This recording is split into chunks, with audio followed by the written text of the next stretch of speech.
We share the story of the Meraglim and questions. Where did they lose their faith?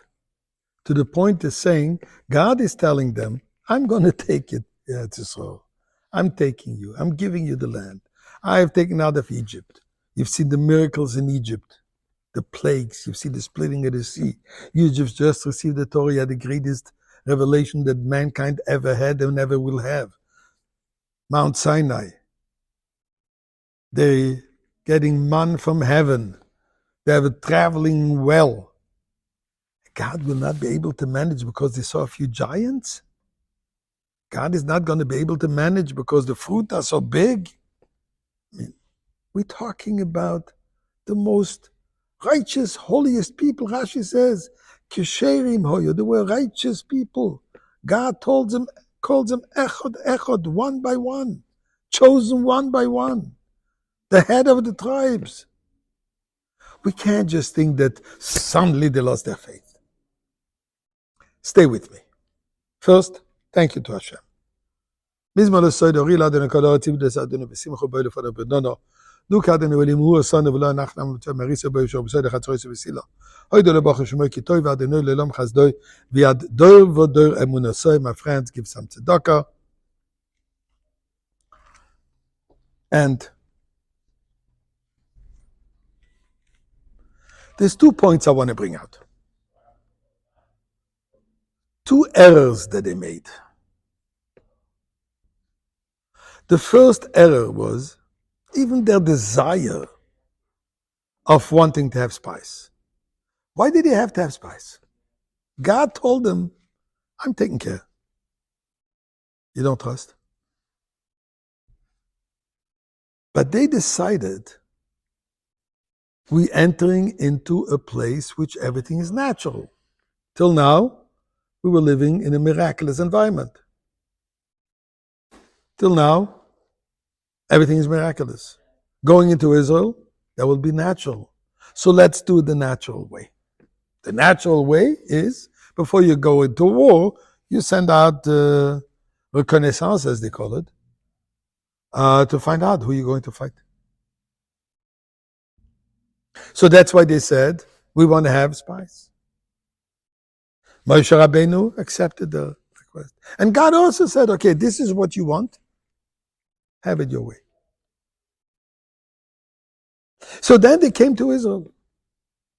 And they saw this natural world is overwhelming. That this natural world, look at the fruit, they say. These fruit don't grow by themselves. To plant fruit like this, to harvest fruit like this, you need an awful lot of effort. You need an awful lot of involvement. We understand it's going to be natural. But to what extent? Does it mean that we have to give up completely on our spirituality? If we have to be involved in agriculture 12, 14, 16 hours a day, 7 days a week, I mean, what's going to be with our Judaism? What's going to be with our holiness? What's going to be with our study of Torah? What's going to be with our going to shul? What's going to be with our devotion and commitment and understanding of godly concepts? We just came from Mount Sinai. We have so much to learn. Who will have time to learn? That was their point.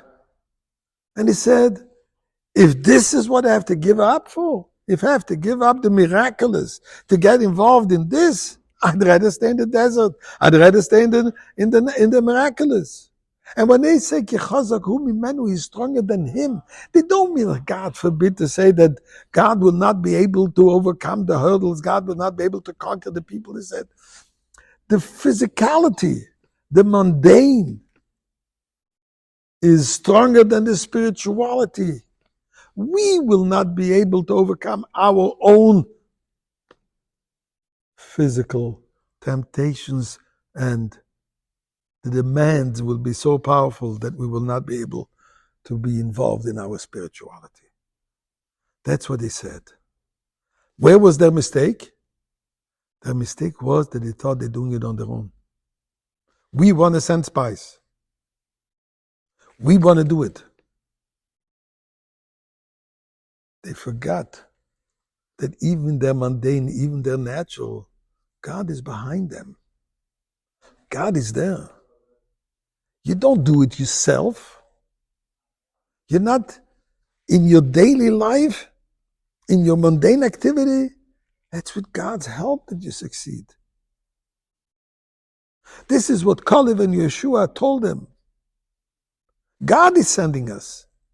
And since God is sending the two spies who disagreed with the other 10, and they told the people, we're not going by themselves.